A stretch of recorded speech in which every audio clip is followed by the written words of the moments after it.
بسم الله الرحمن الرحيم. السلام عليكم ورحمة الله تعالى وبركاته. مرحبا بكم جميعا. مع اقتراب نهاية شهر رمضان المبارك، يعود السؤال الذي يتكرر كل عام: متى سيكون عيد الفطر؟ هل سيكون يوم الجمعة؟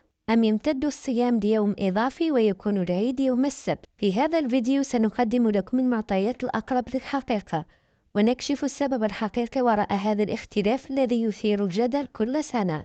حتى الآن، حسب آخر المعطيات ليوم 17 مارس 2026، لا توجد قائمة نهائية رسمية كاملة لكل الدول، لأن الإعلان النهائي يتم ليلة تحري الهلال. لكن هناك دول أعلنت أو يتوقع بشكل شبه مؤكد أن يكون عيد الفطر فيها يوم الجمعة 20 مارس 2026. الدول التي أعلنت أو من المرجح جدا أن تعيد يوم الجمعة وفق المعطيات الحالية هذه أبرز الدول: السعودية، قطر، الكويت، اليمن، البحرين، لبنان، فلسطين، السودان، الصومال. هذه الدول بدأت رمضان يوم الأربعاء، وبالتالي ستكمل 30 يوما، ويكون العيد عندها يوم الجمعة مباشرة. دول قد تعلن يوم الجمعة أو السبت حسب رؤية الهلال.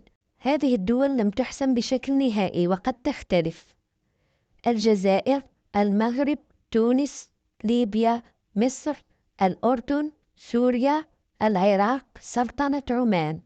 هذه الدول بدأت رمضان يوم الخميس، لذلك إذا ثبتت رؤية الهلال فالعيد يوم الجمعة، وإذا لم تثبت رؤية الهلال فالعيد يوم السبت 21 مارس. تشير الحسابات الفلكية هذه السنة إلى أن معظم الدول الإسلامية ستحتفل بعيد الفطر يوم الجمعة 20 مارس 2026، خصوصا الدول التي بدأت شهر رمضان يوم الأربعاء.